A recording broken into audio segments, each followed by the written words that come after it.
Hey everyone, welcome to a new video. I said I would record this video yesterday, so shout out to everybody who's watching and everybody who's here. Today I'm going to be reviewing the Stock Bubbler tool, which is actually currently on sale. So I think for the first group of people that get it from bots and apps, I guess they're doing a sale on January 15th. I guess they're going to be ending it. And as you guys know, the cool thing about bots and apps is their platform is hosted on Gumroad. So if you pay that cheap price, you're locked in basically for when you use it. So without further ado, basically what this tool is designed for is for the stock photo businesses, right? So if you upload photos to stock, if you upload photos to stock photo businesses or websites, you can make money from the sales. Now, these businesses are not one of those type of businesses where when I say you can and you don't generate a lot of sales, no, these are one of these businesses where you do generate a lot of sales.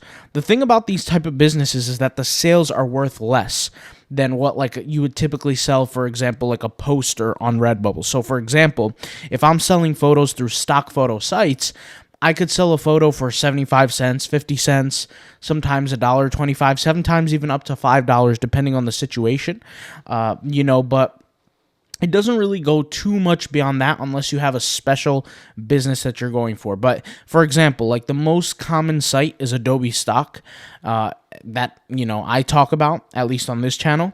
And you can get sales of, 25 cents, 14 cents, 50 cents. It all depends on who that person is that's downloading it. So, it all just depends on the situation. But, a lot of people might say, well, why would somebody buy photos out there? Why can't they just use the AI or take their own photos or whatever?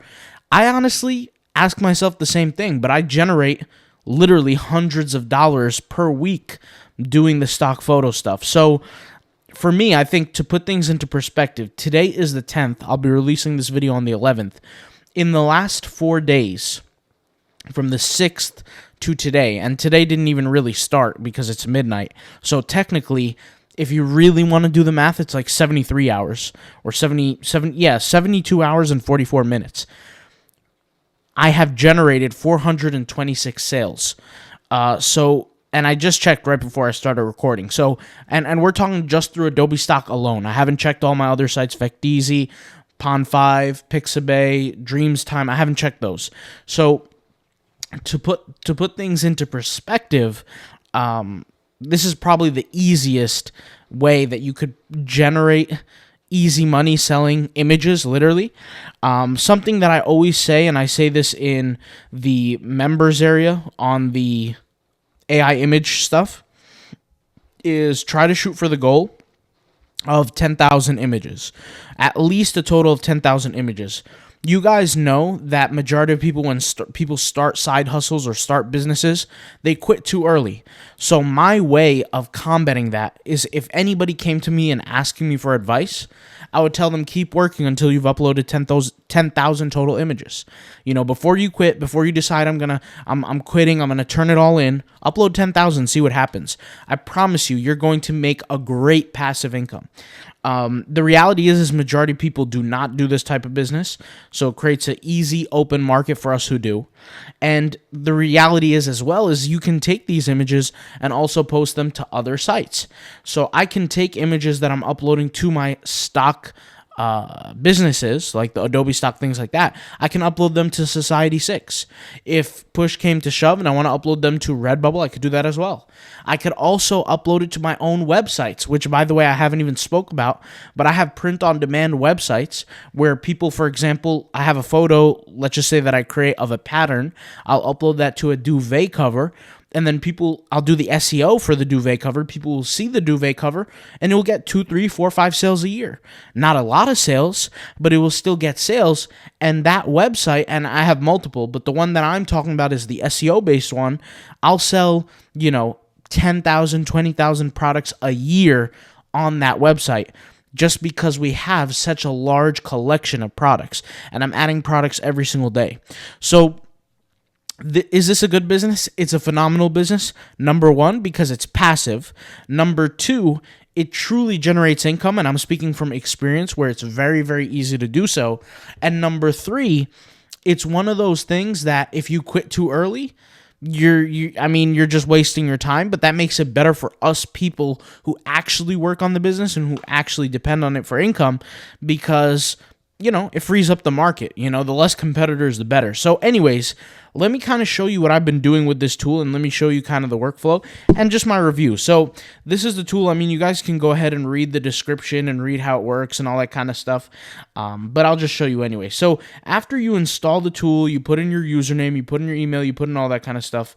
Basically, what you're going to do is you're going to first need to create an OpenAI key. And by the way, if you already installed the tool and you get this like orange screen, just wait for it to load sometimes, because sometimes it does take a little while to load. But first you need to get an OpenAI API key. So first, let me go ahead and pause the screen and let me head over to OpenAI and kind of take care of that real quick. All right, guys, so I'm here at OpenAI, and what I'm going to do is I'm going to go over to, you want to click out this API button, you want to click Overview, okay? It's going to take you, obviously, to this blue page here. Then what you're going to do is you're going to click Get Started, and you're going to sign in. So let me go ahead and you could create an account or sign in. I'm going to go ahead and sign in real quick. Okay, so now that I'm signed in into the API section, you're going to see a screen like this. You want to just go over here and click API keys. You can see here I have a couple. I'm just going to delete one of them, so I'll hit Revoke Key, and I'm going to click Create a New Key here. And let's just say I call this key Test 1. You guys can call it whatever you want. It doesn't really matter. And the name doesn't make a difference. I'm going to go over here and hit Copy and click on the tool. Now, once again, if you get like this orange screen, just wait for it to load. And here it says like a warning. It says you need to set your own API key in order to use the tool. We'll go over here, hit the settings button, and then just paste the API key there. Now, I don't mind showing the API key because literally after this video, I'll just delete the key. And then once I do that, I'm going to set this to DALL-E 3. And I'm just going to leave that probably the way it is. And there we go. So the key is set, and now I have the image. So here's the thing.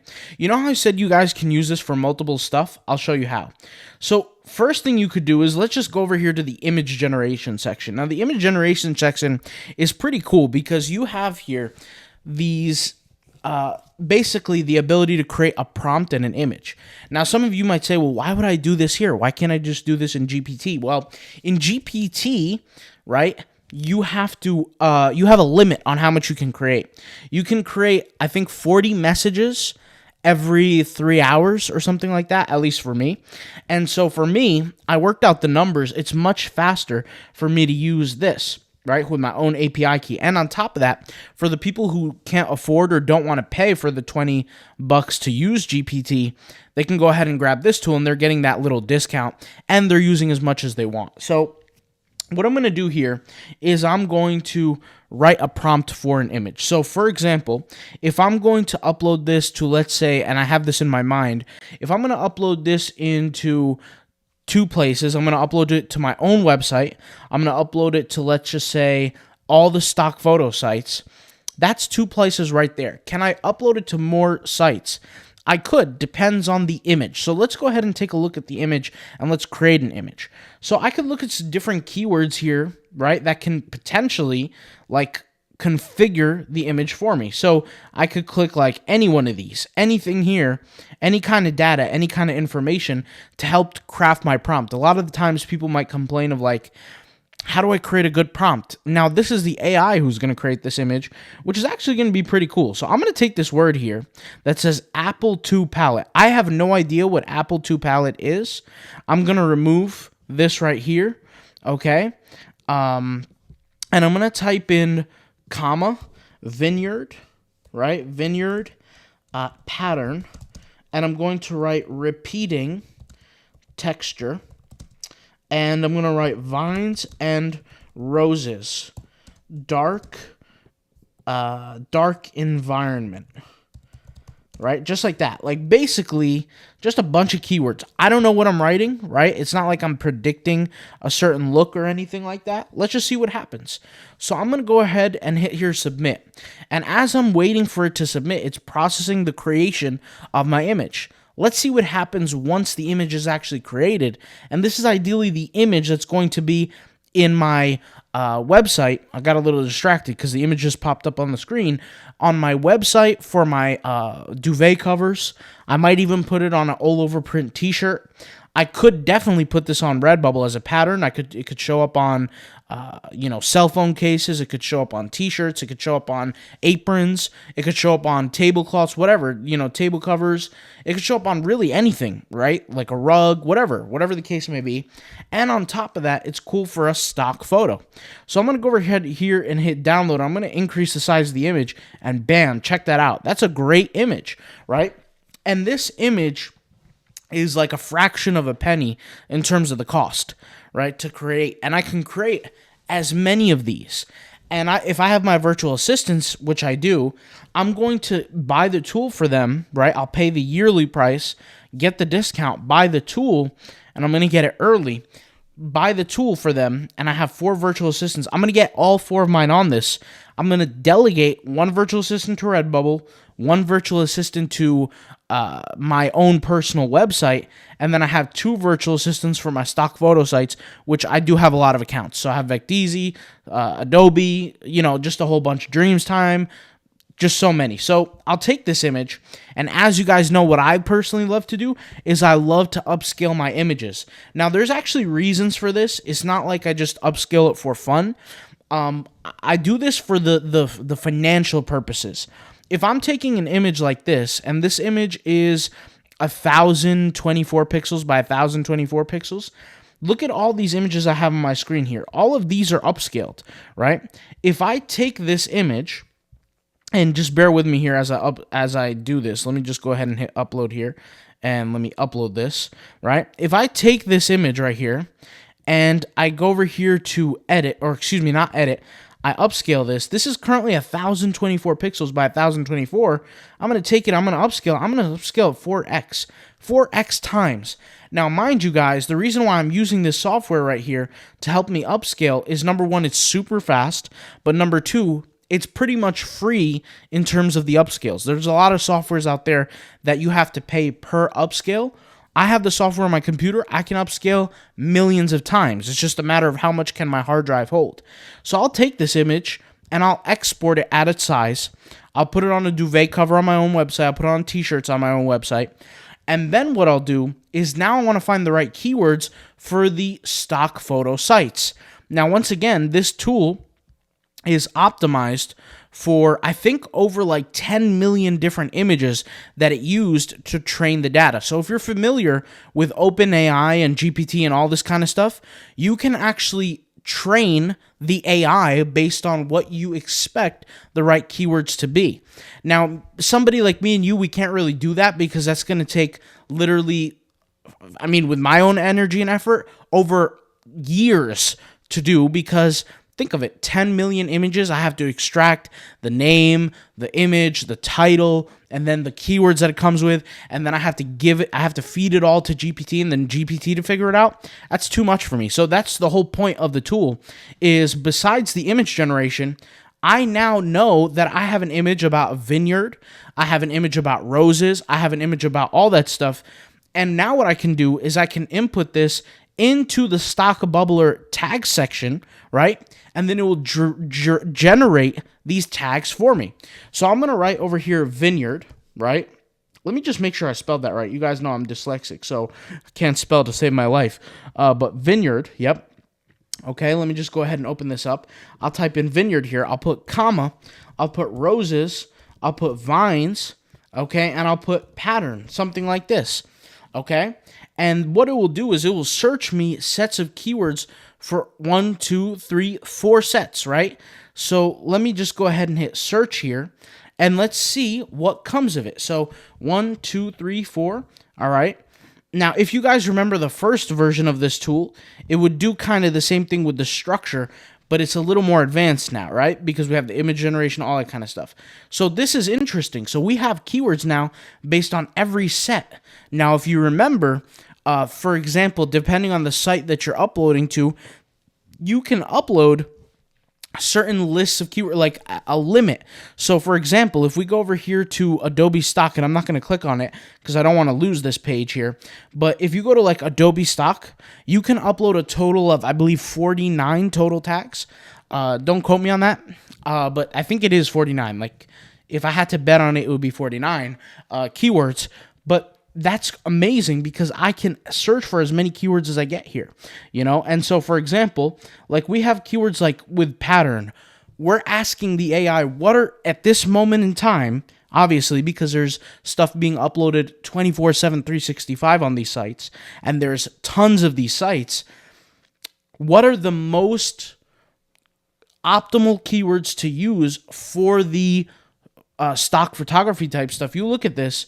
Here it says the word repetition. Here it says the word sequence, structure, template, texture, motif. These are keywords I would not have necessarily thought of. You know, me personally, I would have just put like pattern or rose pattern or whatever. And that's why I do not trust myself doing this without the tools. Because if it was up to me, I would put a bunch of garbage keywords and I wouldn't even reach the limit. I would just do like random keywords that are good enough and I would hit submit. And the sad thing about that is, guess how many people are doing that? The answer is the majority. If I had to guess, it would be at least 80%. And every single image that you upload, guys, that you don't give it enough power or enough juice behind the keywords, you're effectively wasting the image. There was no point of you even uploading it. Because if you don't add as many keywords as you possibly can, and you don't add the right keywords, what's going to happen is you're taking images and you're completely wasting your time uploading them. They're not going to generate you income, and if they do, you're definitely not generating the full potential of income that it could generate. Does that make sense? And the reason why I say that is because, think about it. If you have an image that you worked hard to create, or you went out there and took pictures of certain photos, you're a photographer or whatever, and let's just say that photo was destined to reach 100 people. But because you use the wrong keywords, you use the wrong tags, you use the wrong whatever, maybe you don't use enough keywords, whatever the case may be, then what ends up happening, you might reach 12 people. And maybe you needed at least 15 people to see the image for you to even make money on the first place. So what I tend to find is people who are uploading to these stock photos sites, and especially the people that I've consulted with and kind of talked with and gave them some advice, is they're just not doing a good job from the tagging perspective. They're really good photographers. They're really good image creators, but they don't prioritize the keyword aspect of things. And, you know, you could make the argument that people do that on Redbubble as well, but that's not necessarily the case. You know, majority of the people on Redbubble, either they have bad tagging, bad titling, bad SEO, or they have terrible image quality. They just don't know how to fit the images right on the products. They just don't know what they're doing from that aspect. And that's fixable. But when we're talking about the other side of the world, which is uploading stock photography, you know, the quality side is not really a problem, because a lot of the times these sites have these filters to not allow you upload garbage quality. In fact, if for those who know, like the majority of people who do upload to Adobe Stock, you guys know, if you upload a garbage image, they're literally going to deny it, you know, and you don't want to get too many denies, you know, rejections, I mean, because that might hurt your record down the road. You never know. They could ban you for that. So, and I'm not trying to make up some sort of theory here that they're going to ban you or not ban you. I can't speak to that because I haven't personally been banned. I don't break the rules. Majority of my images always pass. But what I will say is, if you're going to do it, make sure you focus on your keywords and all that. So as for this tool, out of 10, I'd give it, let's just say, a 10 out of 10, 9 out of 10. The reason why is because it makes my process easier, not just for me, but for my virtual assistants. And you guys got to keep in mind, I put my virtual assistants in mind with everything I do, because everything that I do, I need to have it multiplied out by the virtual assistants so I can multiply my results. If I'm personally uploading 100 images a day, right, I can have my virtual assistants each upload 80 each. If I have 3 or 4 virtual assistants, I'm multiplying my work by almost 4, almost an effective 4, maybe 3. The point of what I'm trying to say here is I'm multiplying my results, and the money that I'm paying to pay the virtual assistants pales in comparison to what I'm generating down the road. Also, a lot of people forget that I need tax deductions. Paying my virtual assistant is a tax deduction. It saves me money, So at the end of the day, it's a benefit. So I could talk about that more, but this is the tool. I really like it. And for those who have been watching my YouTube videos for the past few weeks, you probably have seen it in my toolbar. I just wasn't allowed to talk about it because they had not released it at that point. And yes, as an affiliate of Bots and Apps, I get to use some of the products early depending on, what they provide me with. So it's totally epic. It's totally awesome. I do have to pay for the tools just like everyone else. So it's not, an option for me. But yeah, guys, hopefully you guys enjoyed this video. And I'll talk to you guys later. Thanks for watching. And by the way, forgot to mention, if you haven't joined the members area, go ahead and join. Check it out. We have a free course on there. I'll be adding more free content in the future. And I'll see you guys soon. All right? Peace out. Bye.